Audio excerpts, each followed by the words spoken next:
Good morning, welcome back everyone. We are here again with the chapter of Political Science, class 10th, Democratic Politics, Part 2. Part 2 इसलिए क्योंकि इसके बारे में जो starting knowledge था वो हमने पिछली क्लास में इसी बुक के चैप्टर्स में लिया था। ये उसके आगे की सारी स्टडी है, तो हम इसे कंटिन्यू करेंगे। पॉलिटिकल साइंस का ये पावर शेयरिंग एक चैप्टर है, चैप्टर नंबर 1 है। बहुत ही इंटरेस्टिंग चैप्टर है। अगर आप ध्यान से इसको समझेंगे आपको बहुत अच्छा लगेगा, और अगर आप इस सारे को सुनकर इसको ध्यान रखते हैं, थोड़ा सा रिवीजन करते हैं इन योर माइंड, तो आप बहुत ही आसानी से चैप्टर के किसी भी क्वेश्चन का आंसर लिख सकते हैं, दे सकते हैं। इसमें चैप्टर में जो है, जो पिछले साल यानी क्लास 9th की बुक में एक जो टूर ऑफ डेमोक्रेसी शुरू किया गया था इस पढ़ाई से लास्ट ईयर, उसमें हमें ये बताया गया था कि जो पावर होती है किसी भी देश की, वो एक जगह सेंट्रलाइज नहीं होती, बल्कि मतलब किसी भी एक ऑर्गन को नहीं दी जाती, बल्कि अलग अलग पार्ट्स में उसको डिवाइड किया जाता है ताकि इक्वलिटी बनी रहे और सबके फ़ायदे की चीज़ें हो। इसी क्रम में हम आगे जो पढ़ रहे हैं, इसमें बताया है कि जो इंटेलिजेंट शेयरिंग होती है पावर की, जैसे लेजिस्लेचर की, एग्जीक्यूटिव की, जुडिशियरी की, ये बहुत ही इम्पॉर्टेंट है एक अच्छी डेमोक्रेसी को, राजतंत्र, जनतंत्र को चलाने के लिए। इसमें आगे हमें अपने चैप्टर 1 में 2 कंट्रीज़ के एग्जाम्पल दिए हुए हैं इसको समझने के लिए कि कैसे पावर शेयरिंग वर्क करती है, किस तरह का इनिशिएटिव लेना और उसको चलाना अच्छे डेमोक्रेसी के लिए ज़रूरी है। एग्जाम्पल जो हमें दिया हुआ है उसके बारे में हम पढ़ते हैं। ये पूरा चैप्टर है, बेल्जियम और श्रीलंका का एग्जाम्पल दिया है। आप I hope you have heard this name before. Belgium और श्रीलंका कंट्री है। श्रीलंका तो हमारी एडजेसेंट कंट्री है, यानी नियर बाय जो कंट्री है, नेबरिंग हमारी। बेल्जियम अलग है, ये यूरोप की कंट्री है, यूरोप कॉन्टिनेंट में है। Belgium is a small country in Europe, smaller in area than the state of Haryana. इसमें बताया है कि बेल्जियम इतनी छोटी कंट्री है कि हमारे देश में जो हरियाणा स्टेट है उससे भी छोटी है, और इसकी जो बॉर्डर्स हैं उसमें एक तरफ नीदरलैंड्स है जहाँ डच पीपल रहते हैं, आप जानते हैं, जिसको लोग कुछ हॉलैंड भी कहते हैं, जबकि हॉलैंड जो है उसका एक पार्ट है, पर कुछ लोग नीदरलैंड को हॉलैंड कहते हैं, वो एक अलग कंट्री नहीं है। जर्मनी है, जर्मनी आपने सुना ही होगा, हिटलर की वजह से वो काफ़ी फेमस है। लग्जमबर्ग आपने सुना होगा, ये काफ़ी रिच कंट्री है, इसके लोगों की पर कैपिटा इनकम जो है, प्रति व्यक्ति आय जो है बहुत ज़्यादा है लग्जमबर्ग जो है। It has population of little over 1 crore, यानी बेल्जियम की जो आबादी है ज़रा ज़्यादा है, बस 1 करोड़ से, यानी हम इसे 1 करोड़ ही मान सकते हैं। और ये भी हरियाणा जो हमारा स्टेट है उसकी पॉपुलेशन से आधा है। इसमें बताया गया है कि इस कंट्री का जो सिस्टम है वो बहुत ही कॉम्प्लेक्स सिस्टम है। कैसा है, देखिए, 59% lives in the Flemish region speak Dutch language. इसके लगभग 50% जो आबादी है, यानी लगभग 50 लाख या उससे थोड़ी ऊपर, 50-55 लाख के आसपास, वो लोग डच लैंग्वेज बोलते हैं। और कुछ 40% के लगभग, 50 नहीं, 59% के आसपास, यानी आधे से थोड़े ज़्यादा। और फिर 40% लोग जो हैं वो वेलोनिया रीजन में रहते हैं और फ्रेंच बोलते हैं। रिमेनिंग 1% बेल्जियंस जो हैं वो जर्मन बोलते हैं, यानी यहाँ 3 लैंग्वेज चलती है। सबसे कम बोलने जर्मन बोलने वाले हैं, सबसे ज़्यादा जो बोलने वाले हैं वो डच बोलते हैं, और कुछ फ्रेंच, कुछ परसेंट 40% फ्रेंच बोलते हैं।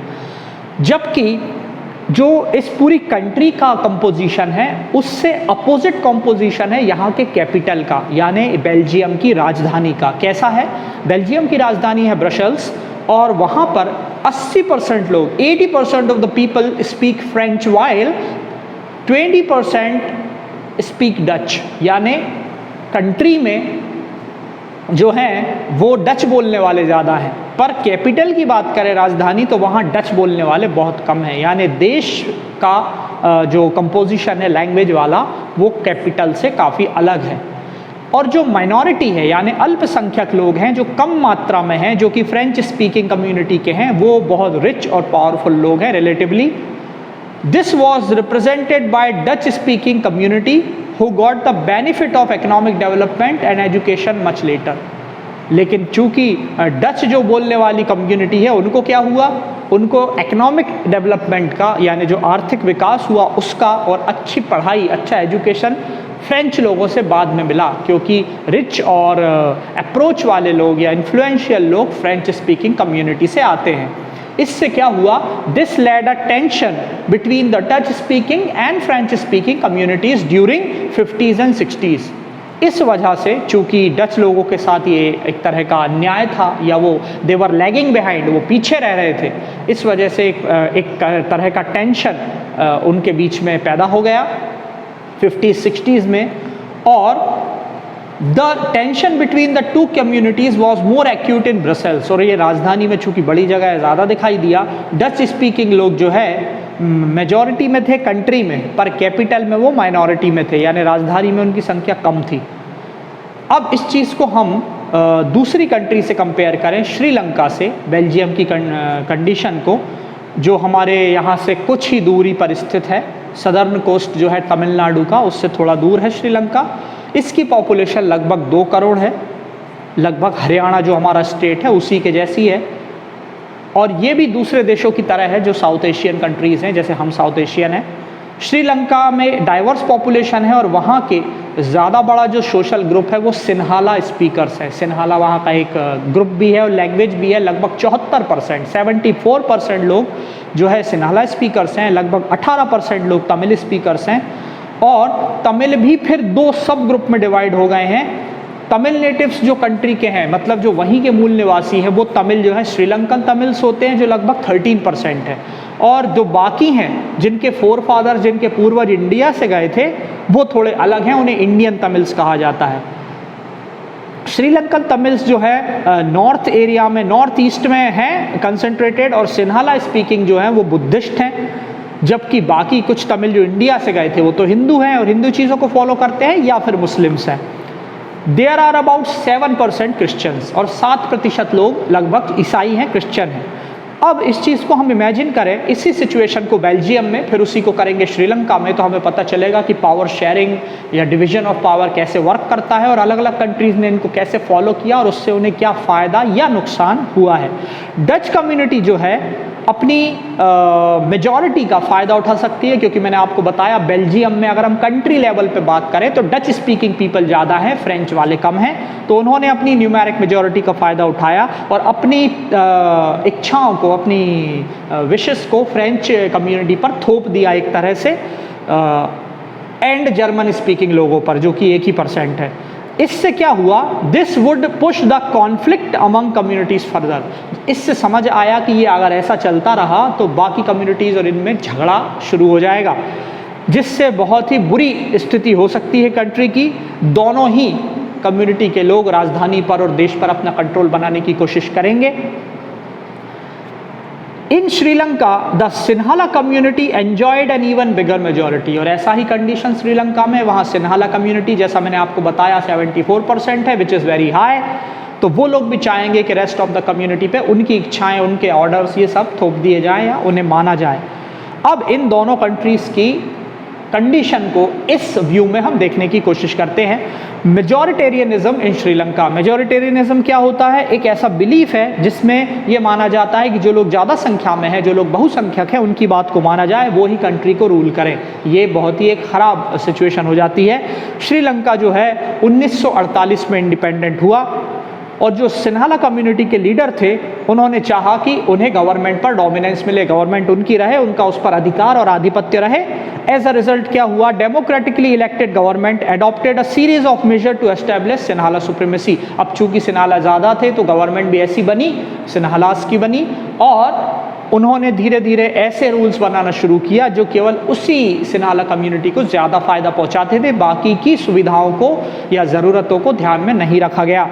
इन 1956 में एक एक्ट पास हुआ जिसमें ये चीज़ स्टेट कर दी गई कि सिन्हाला लैंग्वेज ही ऑफिशियल लैंग्वेज रहेगी और तमिल बोलने वाले लोगों की तमिल लैंग्वेज को डिसरिगार्ड किया गया, उसको कम वैल्यूएबल बता दिया गया। अब गवर्नमेंट ने जो है इन चीज़ों को फॉलो किया। अब इनको फॉलो करने से जॉब्स भी सिन्हाला कम्युनिटी के लोगों को ज़्यादा मिली और धीरे धीरे ये एक नया कॉन्स्टिट्यूशन फिर बाद में आया और उसने कहा कि state shall protect and foster Buddhism, और बुद्धिज़्म को फॉलो किया जाएगा, ये भी एक रूल में ऐड कर दिया गया।